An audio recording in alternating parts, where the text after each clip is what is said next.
So as of right now, there's baseball in the Bronx. That still remains to be seen. But there's one name I don't want you to forget.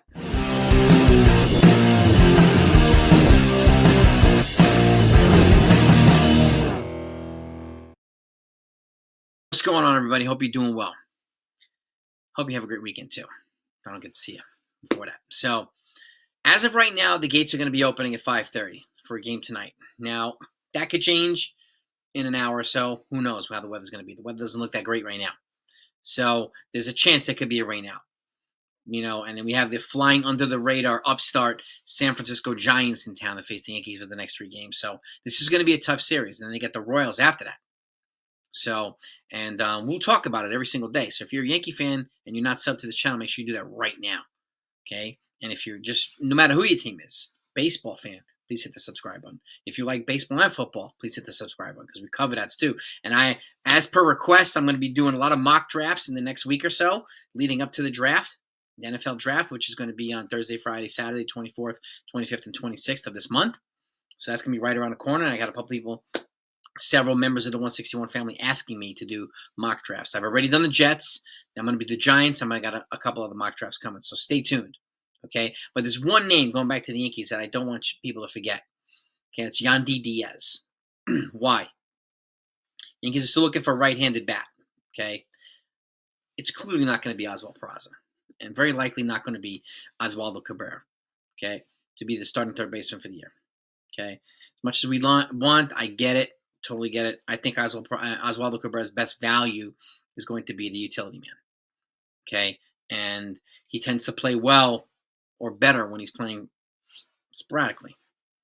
Okay. And he hits from one side of the plate better than he does the other side. Kind of Jason Dominguez-ish in that regard right now. So, but Yandi Diaz is a guy who's got a batting title under his belt. And if the Tampa Bay Rays continue to not really be putting themselves in contention over the next couple of months, he's a guy that I think will get moved from the Tampa Bay Rays. And he hits righty. The Yankees looking for righty bat. He can play third base. He can also play first base. And again, keep this in mind too. After this year, he has an option for 2026 as well for about $12 million. So this guy's on a reasonable contract. Okay, we have pitching reinforcements coming back, and we don't know when Giancarlo Stanton's coming back, but we can add here a right-handed bat for third base. And again, he's got an option for 2026. So let's just say Paul Goldschmidt moves on right after this year, retires or whatnot. Okay, that leaves an option for Cody Bellinger, who also has an opt-out. Now, if he opts back in and stays here next year, he can either move to first base, right, to cover for Paul Goldschmidt, still leaving third base open. Yandi Diaz is a perfect candidate for third base. Okay? And you'd have Goldie and Yandi Diaz there. Also opening up the outfield, the left field.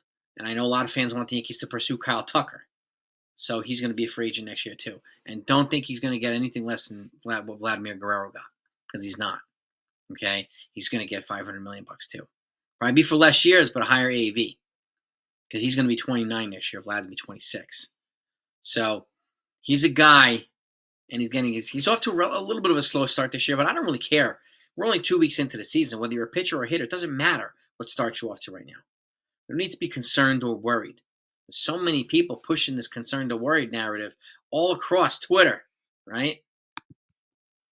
Again, the sample size we have is that big right now for the season. 2 weeks. And there's a lot of folks who are upset at Devin Williams. Him and his wife just had a baby about a week ago. Has he even slept? I have no idea.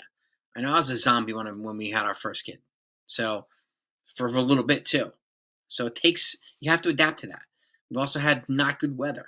So, Yankees have really not had good conditions to play in yet either, but that's no excuse for the Yankees. But they're still at the top of the division in the AL East without Juan Soto, without Garrett Cole, without Giancarlo Stanton.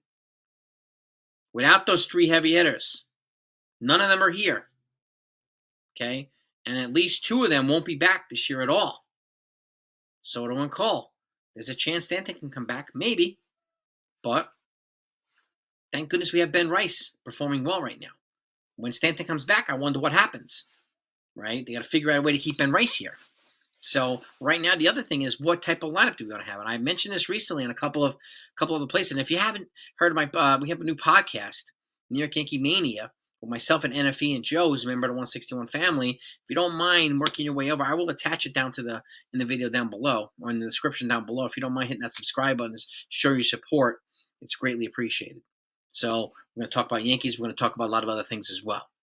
And I want to support Joe as a member of the 161 family in his journey to build a podcast. And so does NFE. So, and I really, really enjoy discussing baseball with the two of these gentlemen. So please hit that subscribe button if you haven't done that yet. But we're now all foot's on the pedal here. Okay, all the time. No foot on the brake. We got a pedal to the metal. Gas all the time, baby. Okay, now, with that said, this is tonight's lineup. If they do play baseball in the Bronx against the Giants, okay, Ben Rice, okay, is in there, but he's not leading off today. Paul Goldschmidt's leading off at first base. Ben Rice is batting second in DH. Aaron Judge batting third, right field. Cody Bellinger, cleanup at left field. Anthony Volpe batting fifth at shortstop. Jazz Chisholm batting sixth at second base. Austin Wells at the dish, batting seventh. Oswald Peraza is in there, batting eighth at third base. Trent Grisham's back in there, center field, batting ninth. And on the mound is Marcus Stroman. I think he's facing Logan Webb, if I'm not mistaken. So Giants are an upstart team. They get Willie Adames. They've added players. We're not going to face Justin Verlander in this series. It would have been nice if we did because we tend to hit him well, but it is what it is. So, but that's the lineup. And again, as far as this lineup goes, I don't know if you've noticed anything, but when they took Austin Wells out of the leadoff spot, his offense kind of took a little bit of a dip, and they moved him to the middle of the lineup. So, but I noticed Paul Goldschmidt is pretty unfazed, whether he's sitting first or fourth or fifth or whatever. He's been consistent all across the board. So, in that respect, I would put Austin Wells back at the leadoff spot at some point right now, and then do the rest of the lineup after that. So, reason why I say that is because our number 7, 8, 9 hitters right now are hitting better than our 4, 5, and 6. And I want somebody I want somebody at the top of the lineup who can drive in the bottom of the lineup. Okay, manufacturing more runs anywhere we get an opportunity to. I understand with the different pitchers, there's going to be a mix and match at leadoff spot, whether it be Goldie or someone else, Rice sometimes. But I think Austin Wells is better positioned to be in a good in the leadoff spot this year. So he reminds me. I said this. He reminds me of Kyle Schwarber, the guy, a leadoff hitter who can't run, who just hits for power and contact. Schwarber can't run, but he hits for a hell of a lot of home runs, a lot of doubles and everything else too. So Austin Wells reminds me of him. And I think he would be a good leadoff hitter. He's got that mentality too. This guy's a gamer, absolute gamer. If anybody can handle it, it's him. And then you can go the rest of the lineup as well. And then we solidify that 4, 5, and 6, especially if you add somebody like a Yandi Diaz, okay, adds another bit of a dynamic to this lineup. I'm not saying it's going to happen, but he's a guy I would keep my eye out for in case the Rays tend to fall off, okay? And there's a lot of talk about Spencer Jones and Freddie Peralta. There's a lot of talk about the Padres, the Michael King, and Luis Arias. So, there's all kinds of stuff going on all over the place right now.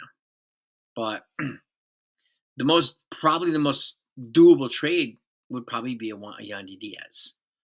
Or maybe a Nolan Arenado if that happens as well. But he's going to be more expensive, obviously. But if his price drops, and if they want to add a pitcher, maybe you can get either Fede with him, and Eric Fede, or Ryan Helsley to add to the bullpen with a Nolan Arenado, make it a package deal.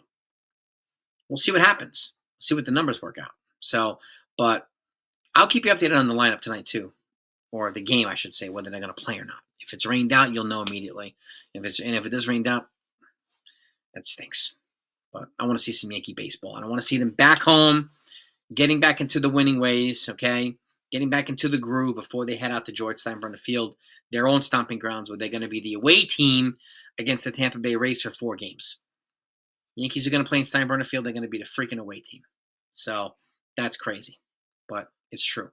And kudos to them for loaning the Rays their stadium, George Steinbrenner Field, this year because of the storm destroying their roof of their own stadium as well. So, but stay tuned, gang. Let's go Yankees.